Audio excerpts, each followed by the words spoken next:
Odisha public view TV आपण मान को अभिनंदन जनाऊँगी। वर्तमान हेमंत ऋतु आम राज्य रे प्रवाहित होउछि। हेमंत ऋतु रे महाकार्तिक मास पड़ी थाए एवं कार्तिक मास को साधारणतः आमे धर्मर मास कही थाउ। यही समय रे वर्षा छाड़ी जाई थाए, शीत आसी न थाए, खेतरे फसल भरपूर हो रही थाए, आकाश निर्मल थाए एवं स्वतःस्फूर्त भाव मनरे आनंद सृष्टि होई थाए। तेणु कार्तिक मास को आमे धर्मर मास बोली कही थाउ। जेहेतु चतुर्मास वर्षा ऋतु सरी जाइछि एवं एही मास ठारू शुभ कर्म सबू आरंभ ही थाए। आपण मान जानिछंती श्रोता बंधु, गीता ज्ञान एक अमूल्य ज्ञान। गीता ज्ञान को जो भली भाव आमे अनुभव करिवा से भली भाव रे आमे तार तात्पर्य बुझी पारिबा। आज आमे गीता ज्ञानर तृतीय अध्याय जहाँकि कर्मयोग बा कर्तव्य रूपायन प्रसंग संबंध रे आलोचना करिबा। मनुष्य जीवन मध्यरे कर्म ही महत्वपूर्ण अटे। कर्म द्वारा ही आमे समस्त प्रकार सुख दुख आनंद को अनुभव करथाउ। आज आमे कर्मयोग संबंध रे आलोचना करिबा। सृष्टि संरचना मध्यरे परम पिता समस्तंग पाई कर्मर धारणा सृष्टि करिसेंती। कीट पतंग पशु पक्षी ठारू मानव पर्यंत सभीए कर्म रे बंधा। समस्ते समस्तंकर मंगल पाई ही उद्दिष्ट। तेणु कर्म ही भगवान बोली कहा जाए। तेणु कर्तव्य परायणता भितरे जो सब कर्म करा जाए ताहा परर मंगल पाई हेउथवा दरकार। कर्तव्यरत मानव सबुबले आनंद पाई थाए। ए सब वैदिक चिंतन रे मध्य प्रतिफलित। कर्मयोग अध्याय रे प्राणीर कर्म बा कर्तव्य करिवार सरणी को सरल भाव रे वर्णना करा जाई अछि। कर्मयोग प्रसंग रे अर्जुन श्रीकृष्ण को प्रश्न करी बुझीछंती जे ज्ञान मार्ग यदि कर्म मार्ग ठारू संतुष्ट श्रेष्ठ बोली कहा जाउछि ताहाले युद्ध भली कर्म रे से लिप्त रहिया पाई काहींकि उपदेश देउछंती। एथि जोगु एहार रहस्य अर्जुन बुझी पारि नाहंती। अर्जुन को सेतबेले आत्मज्ञान सह कर्तव्य कर्म करिवा कहा जाइछि। सेही स्थिति रे अर्जुन को साधारण मन व्यतिव्यस्त हो जाइछि। ज्ञान और कर्मर समस्त गुण प्रति अर्जुन को मन विक्षिप्त होई उठिथिला। एही भली परिस्थिति रे केउ पथ अनुसरण कले अर्जुन को मंगल हेबो से सब विषय रे बुझेई कहवा को भगवान श्रीकृष्ण को अनुरोध करिसेंती। भगवान श्रीकृष्ण परमात्मा ज्ञान को मानव कल्याण और निज हित पाई प्रकाश करिसेंती। वैदिक चिंतन अनुसार मुख्यतः संन्यास योग माध्यम को ही प्राथमिक गुरुत्व दिया जाइछि। सेतिकी बेले गीता ज्ञान माध्यम रे सर्वसाधारण को अवगत निमंते क्षत्रियधारी द्वारा ही प्रसार प्रचार करा जाइछि। श्रीकृष्ण अर्जुन को कहिछंती जे मानव कल्याण पई दुई प्रकार कर्मर सृष्टि होई अछि। सन्यासी योगी माने ज्ञानर साधन पई कर्म एवं संसार परिचालना पई कर्मयोगी मान को कर्मयोगर साधना पई ही स्थिर करा जाय अछि।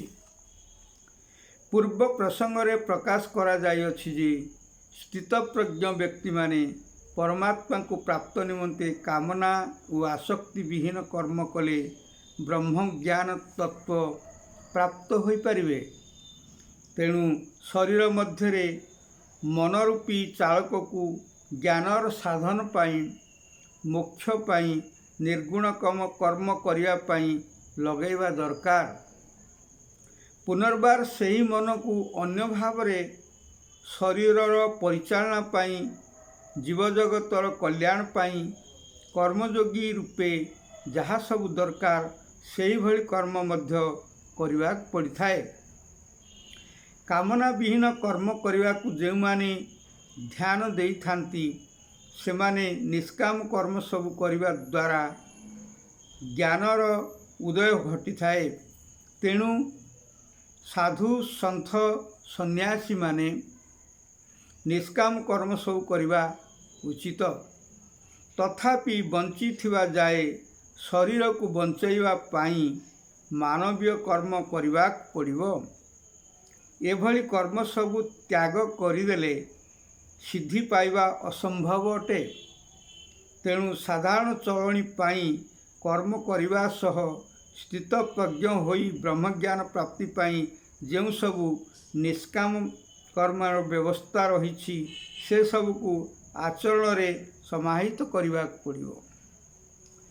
जीव जगत मध्यरे शरीर रे जीवन थिला जाए जहा कि क्षणस्थायी हेले मध्य प्राण रक्षा पाई शरीर को बंचेवा को ही हेबो। सेथिपाई आवश्यक कर्म और कर्तव्य करने पड़िबो। नचेत शरीरर प्राण रक्षा असंभव। शरीरर सतेजता उज्जीवित हेले सिना निष्काम कर्म करने को उद्यम जारी रहिबो। प्राणी मानक शरीर संसार रे सतेज बा जीवित थिबा जाए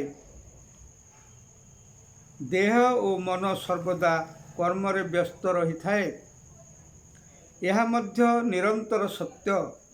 प्रकृति और परिवेशर स्वभाव अनुजाई प्राणी तार कर्म करी चली थाए। तेणु शरीर रे जीवात्मा थिबा जाए शक्ति सामर्थ्य थिबा जाए प्रथमे निजे बंचिबार और अनेक बंचैबार कर्म प्रति ध्यान देवा जरूरी अटे। मन को सेही भली नियोग करिवार आवश्यकता रही। किंतु केतक निजको साधु सन्यासी बोली परिचय दे भगवान को नाम ध्यान करी निजर साधारण बंचिवा कर्म करि नथांती अथवा जीवजगतर कल्याण प्रति कौनसी ध्यान दे नथांती।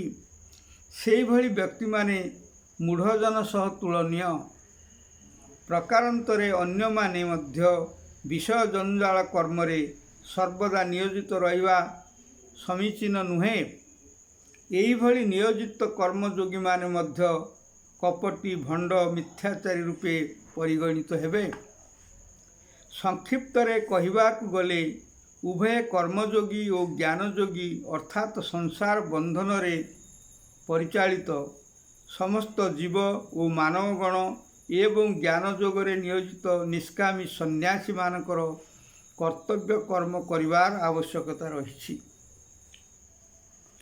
पुणी भगवान कर्मयोगी संबंध में अर्जुन को बुझाइवाई कहिछंती जे विषय जंजाल प्रति संपूर्ण आसक्ति न रखी शरीर चक्षु कर्ण मुख नासा आदि इंद्रिय मान को निज आयतरे संयम पूर्वक रखी यदि मानव निजर कर्तव्य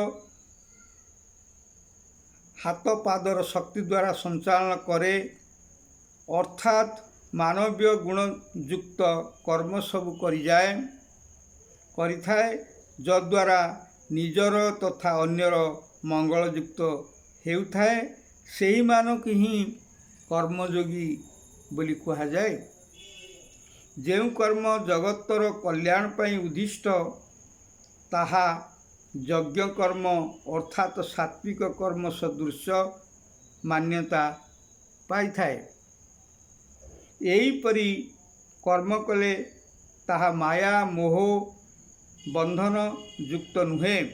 ଏଠାରେ ଭାବଗ୍ରାହୀ ଅର୍ଜୁନଙ୍କୁ ଉପଦେଶ ଦେଇ କହିଛନ୍ତି ଯେ ମନରେ କିଛି ଆସକ୍ତି, କିଛି ଲାଭ ଲୋଭ ପାଇଁ ଆଶା ପରିତ୍ୟାଗ କରି ନିଷ୍କାମ ମନରେ ସେ ଯୁଦ୍ଧ କର୍ମ କରନ୍ତୁ। ତେଣୁ ସାଧାରଣ ଚଳଣି କ୍ଷେତ୍ରରେ ମାନବୀୟ ଗୁଣ ନେଇ ଯେଉଁ କର୍ମ ବା କର୍ତ୍ତବ୍ୟ ସମାପନ କରିବାକୁ ପଡ଼େ, ସେହି କର୍ମକୁ କିଛି